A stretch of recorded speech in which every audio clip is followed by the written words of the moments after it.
What is up, you guys? Dr. Stirrett here, and yes, I'm coming live to you from my car, and I'm on the way to the studio to shoot today, and we're going to be talking about one of my favorite topics today. We're going to be talking about Menopause 101, a full guide.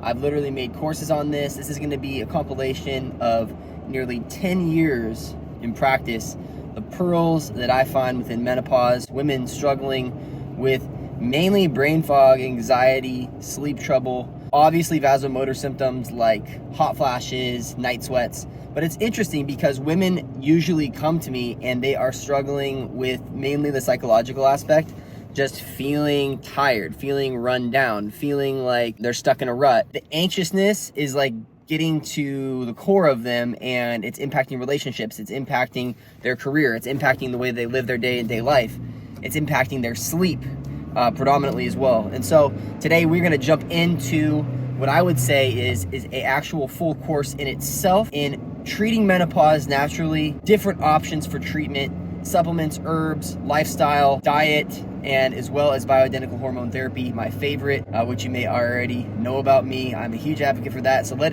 us jump right in. So what the heck is menopause anyways, right? A lot of women are like, am I in menopause? Am I in perimenopause? Which one comes first? How does this whole thing work? Menopause usually happens anywhere between 48 to 55. That's when usually perimenopausal symptoms start to occur in women on average. And it has a lot to do with when your own mom went through menopause, so you should probably ask her. This is how I like to explain it to clients. Perimenopause is when you start to experience symptoms. It's when you start to experience hot flashes, fatigue, brain fog, hormonal changes in your cycle, when you start to notice a difference, and you're gonna have a decline in ovarian hormones, estrogen, progesterone, and testosterone. These are all things that are made by the ovaries. In menopause and perimenopause, the ovaries stop working as well, and so the function starts to shut down further and further and further. Now, obviously, there can be times when this gets accelerated, right? If you have like a hysterectomy, a total hysterectomy, or a partial hysterectomy, ablations, things like this nature can accelerate menopause, perimenopausal symptoms, and impact the rate at which your body can produce estrogen, progesterone, and testosterone. So, very important to distinguish that. Now, menopause is technically one full calendar year without a menstrual cycle. Then you would technically be in menopause. Post-menopause, it's a loose definition of like, basically your body has just adjusted to the fact it has no more hormones, and basically modern medicine just says, yeah, you've gotten used to feeling tired and anxious, and generally this is your new normal, right? So that is post-menopause. What I'm here to say is there is a different approach to perimenopause when you start experiencing menopausal symptoms and menopause itself. How do we define a new normal that looks more like something you were in your 20s, in your 30s, and you were feeling better during that time? How do we get rid of the brain fog? How do we increase energy? How do we get rid of those hot flashes and improve sleep? And we're going to be diving into all of that here in the next few minutes. So stay with me to the end, because I feel like a lot of times people fall off the videos. They'll watch for 5 minutes or whatever, just feel like they're not going to get anything if they watch to the end. But literally, I'm going to give you a full guide and a full breakdown of exactly what I would do if I was going through menopause. You might laugh because I'm a dude, but I've literally seen thousands of women. I've helped thousands of women with menopausal transition. This is my wheelhouse, and hormones is they're what I do day in and day out. And so I can help you with this. Follow these recommendations, and remember, I am a doctor, but I'm not your doctor. So step one is quite literal with what we were just talking about, getting your hormones checked. Why is this important? Because you can't treat what you don't understand and what you don't know. You got to put things on the table. You want to check for progesterone and estradiol in the serum. All this is just standard blood work, by the way. Your insurance should cover it. And if your medical doctor won't run it, they probably won't understand it anyways. You need to find a naturopath or a functional medicine doctor that can interpret it for you, okay? So you want estrogen, you want progesterone, you want free and total testosterone, because the ovaries make that too. And one of my favorite bioidentical hormones to replace in women or to optimize is actually, believe it or not, testosterone. It makes just as big of a difference as bioidentical progesterone and estrogen. And so I find that when I implement these therapies, women get fantastic results, either individually or in combination with one another. We test for those things for sure. I like to test LH and FSH. I expect FSH to be approaching 25 or above in perimenopause or menopause. It's going to be much higher than that in menopause, high as 70 to 90. In women that are perimenopausal, it may appear normal, but as a provider, a doctor, if you're watching this, then you need to monitor the patient's symptoms above all else, because the FSH does not tell the full tale. So if your doctor says, oh, you're not in menopause, you're not perimenopause because your FSH is below 25, that's just a bunch of baloney. Don't believe that, especially if you're having like significant hormone symptoms. Now, of course, on the hormone spectrum, we need to test DHEA as an upstream metabolite of testosterone. Because it can become testosterone, it builds a case for prescribing testosterone therapy later down the line if that's an option for you. Other things I would look at is a full thyroid panel, right? Full thyroid panel, because the thyroid is kind of the master gland, the master organ, where it literally controls your metabolic rate. It controls your energy, and it controls your heat, and controls your heat production. It controls so much about you. If this is thrown off, it can look like a other hormone issue. Like if it was a Venn diagram, like estrogen, progesterone, testosterone, thyroid, they can all have the very similar symptoms. Hair falling out, feeling tired, yada, yada, yada. So you want to test all of these things. I look at a TSH. Normal doctors just test a TSH. Don't do this.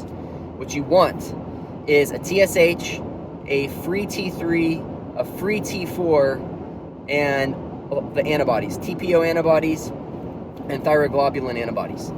With this, you have enough to treat and to optimize. Some providers will also order a reverse free T3. I really like to order inflammatory markers to figure out how much inflammation is going on. I like to look at an ANA to look for possible autoimmune issues that are popping up. I like to look at end organ functions, complete metabolic panel, which is just going to look at your liver, kidneys, electrolytes, complete blood count. Obviously, this is part of a standard workup of your yearly. It's just going to look for anemias and cancers, things of that nature.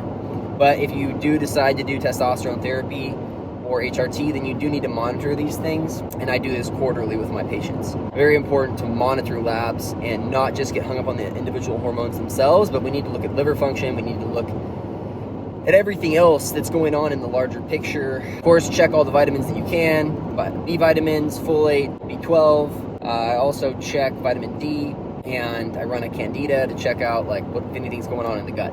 This is going beyond the scope of menopause, but these are things that I typically do to help people out. All right, you guys, I am back to the studio with my fancy mic, and we're going to keep going with this. So we just discussed labs. The most important thing about it to remember is just please get them drawn. Have a provider that's able to put things on the map for you, make recommendations that are specific to your needs. Without any further ado, we're going to move into step number 2, diet.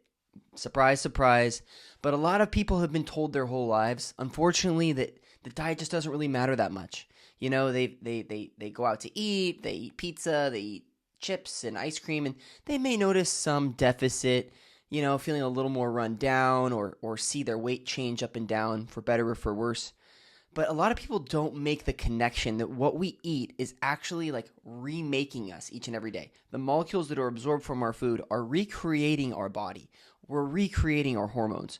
We're recreating the structures inside of us on a regular basis, you guys. It's impossible to say that our food is not going to impact our hormones, our hormone production, and what our hormones are actually, how they're actually contributing to how we're feeling overall.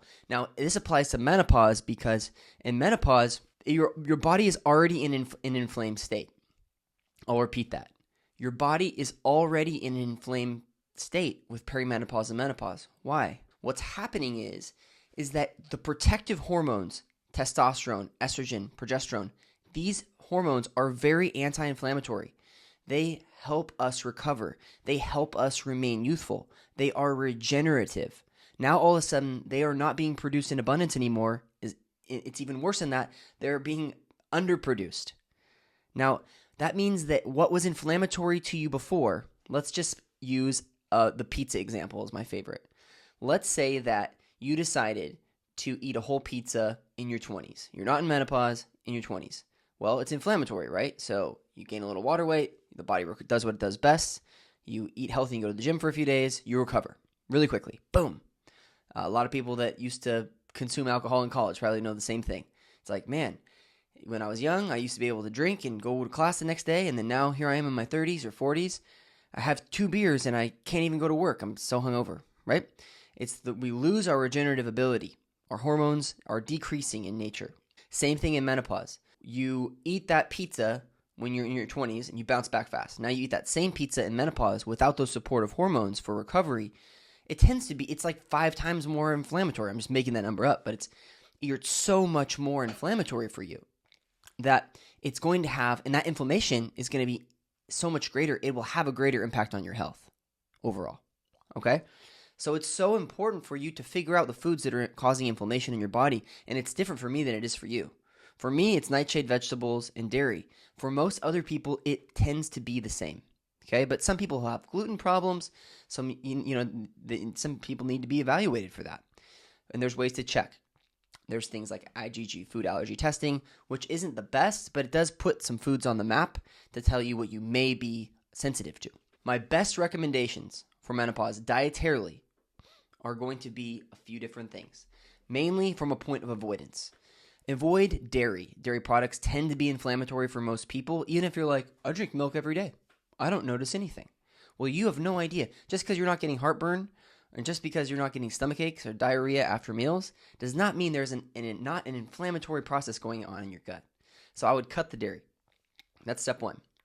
Step 2, especially with women suffering from vasomotor symptoms. These are symptoms like hot flashes, feeling hot, waking up in the middle of the night, hot and sweaty, hot and cold. These vasomotor symptoms. What they are is an estrogen withdrawal, okay? Your body is having a difficult time regulating its temperature because there is not enough estrogen around. And there's likely probably some thyroid issues on top of it. Let's say that you throw spicy food into the mix. Spicy food is a vasodilator. These tend to make hot flashes a lot worse. Now, it tends to be that spicy food, nightshade vegetables, are also quite inflammatory for most people. Not all people, but most people. So you throw this into the mix on top of a little creamery in your coffee. So you're having dairy, nightshade vegetables, which include potato, hot peppers, so like jalapenos and hot sauce on your food, white potato, like I said, and tomato sauce, like tomato paste, tomato marineras, tomato paste products. So you add all this stuff in, what you're going to have is a recipe for inflammation. Now let's make it one step worse. Somebody who's having a nightly cocktail, or maybe 2, 3, 4 nights a week having 2 or 3 cocktails. You think, hey, it's just a couple nightcaps. Well, what you're doing is you're adding a bunch of sugar into the mix, which we know makes hot flashes worse. So add sugar into it. But alcohol breaks down as sugar. So now you have like this whole cascade of things going wrong. Dairy, nightshade vegetables, too much sugar in your diet, and having a glass of wine every night. This is, if someone asks me today, how do I make my hot flashes worse? Do those 4 things. Do it. And just pay attention. If you have terrible hot flashes and you're not on bioidentical hormone therapy, which tends to take care of hot flashes, by the way, I'm a big advocate. But I'm also a big advocate of fixing the root problem. You are pushing inflammatory components in your diet and lifestyle that are accelerating an inflammatory process like hot flashes. This is why many women going through menopause or perimenopause also come down with autoimmune conditions, because that inflammation is worse than it was before because they don't have the protective quality of the hormones. Hashimoto's, lupus, rheumatoid arthritis, these things are rampant in people. They don't even know that they have it. They just say, oh, I've got arthritis, or oh, I'm just gaining weight like crazy. It must be my metabolism. Well, everyone always says, oh, my metabolism's broken. Oh, my metabolism's broken. No, your metabolism really isn't broken. You just have a deficiency of hormones. You have a deficiency of estrogen, progesterone, testosterone, and probably thyroid hormone as well. Those are the things to avoid, right? And just as I slap my microphone, those are the things to avoid. Now, what I would be doing instead is eating plenty of protein, animal-rich proteins, chicken, fish, steak. Making sure it's well-sourced, grass-fed. Get your animal sources of protein in. Those are going to be the best forms. I find that most women aren't getting enough protein. This leads to thyroid dysfunction, which leads to weight problems, further hormone issues, right? So make sure that you're getting your protein demands. For most women, it's over 80 grams of protein per day. Calculate that. Let's just say you're having 4 meals a day. That's 20 grams of protein in each meal. I guarantee most of you listening to this are not hitting that. You have to actively try to eat enough protein, and in doing so, you can bring about a lot of hormone balance because you're giving your body the building blocks that it needs. Number 3 is exercise. So exercise is obviously important. We all know that, duh. But most women are doing one of 2 things. One, they've used to work out in the past, and they've since gotten busy, overwhelmed, and stopped. And they're in a rut, and they're gaining weight, and they're having trouble. That's woman 1. Woman 2 is they've recognized that they've had the problem, and they started working out again, and they're typically overdoing it on Peloton, bike, Orange Theory, yoga, these types of workouts, these types of commitments, which are, I commend you for. However, they're not the most effective strategy at losing weight. They're not the most effective strategy at lowering blood sugar, and they're not the most effective strategy for optimizing your hormones. I would shoot for, instead, go for this technique.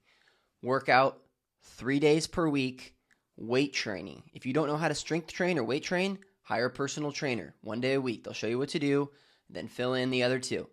30 minutes, 30 to 45 minutes, 3 days a week. That's all it takes. Now, then on the days you're not weight training, I want you to go for a 15 to 20 minute walk after your largest meal of the day. That's it. That's it. For those of you out there who are like, I can't commit to 5 days a week, don't. 3 days a week, boom. Go for walks. Hit your 10, 15,000 steps, whatever it is. Wear your Fitbit. Get it done. Watch the weight come off. Watch your hormones start to balance themselves out. Watch yourself have more energy, for heaven's sakes. 4, supplements. Now, there is so much stuff out there online, you guys. So many crazy supplements out there. I tend to fall back on a few different ones, and I'll tell you which ones I like to go for. So, a few different scenarios. One is the cycling woman with irregular cycles in this perimenopausal state. If a woman's still cycling and things are out of whack for progesterone and estrogen, I like to add in Vitex. Vitex is an herb that can help increase progesterone in relation to estrogen. Now, if estrogen is this, and this can happen, estrogen can get overproduced sometimes, and progesterone can get underproduced, especially in perimenopause, before everything just fails. So I like to use calcium D-glutarate to help decrease estrogen safely. It helps with the detoxification process of estrogen and is overall quite a safe supplement. Now, Vitex, on the other hand, is a very strong supplement, and I would advise using that under provider guidance. So that's what I would do in that scenario. In menopause, I really shoot for the lifestyle elements, for what we just talked about. Exercise, diet, avoiding inflammatory foods, avoiding alcohol, increasing protein. And I really am a huge advocate for hormone replacement therapy, bioidentical hormone replacement therapy. I do like progesterone as an oral form prior to bed. I like estrogen as a biased formula applied in the mornings vaginally to the labia. And I like testosterone injected once weekly. That's my regimen. There you go, for free. But what about herbs in menopause? Well, we've seen a lot of different research from a lot of different herbs looking at magnesium and black cohosh and red raspberry, all of these different things. And honestly, I've been very underwhelmed with the efficacy of these products. I find that black cohosh needs to be taken in abundance, like large doses, every single day. And if you miss it, like if you're inconsistent, it does nothing. So I would opt for hormone replacement therapy. And that is coming in hot at number 5. We need to talk about hormone replacement therapy because it's so darn important. Now, I'm a big advocate for it, as I told you before. Now, why? Because from an anti-aging perspective, estrogen, progesterone, testosterone, these have effects on the target tissues in the body that help with recovery and regeneration. Anti-aging medicine at its finest. You know, in anti-aging medicine, we're always trying to come up with the next thing that's going to extend life. But these are the hormones that give life. These are the hormones that make us feel alive. And so I say, is it healthy? Well, for most people it is. Progesterone is extremely healthy. The only thing that I've ever seen with progesterone is a little bit of increased anxiety or depression in very, very small amounts of individuals that take it. maybe 1 out of 30 women in my clinical experience, which I've put thousands of women on progesterone. Estrogen. We've always been worried about cancer with estrogen and estrogen-dependent cancers, things like breast cancer. And a lot of women that have had a personal or family history of breast cancer have found themselves wanting to not do estrogen-based therapies. Now, a large meta-analysis just revealed, so more research has come in, a large meta-analysis has just revealed that when applied vaginally or topically, estrogens do not increase the risk of reoccurrence of cancer. They do not increase your risk of estrogen-dependent cancers. And so for that reason, I tend to lean towards prescribing estrogen-based therapies now to almost all individuals that fall into those categories where we previously did not prescribe. So this is a huge deal because people suffering from autoimmune conditions, terrible hot flashes, bad inflammation, a lot of these women really are in need of estrogen, but before we were hesitant to give to them, now we know that it's safe to do so.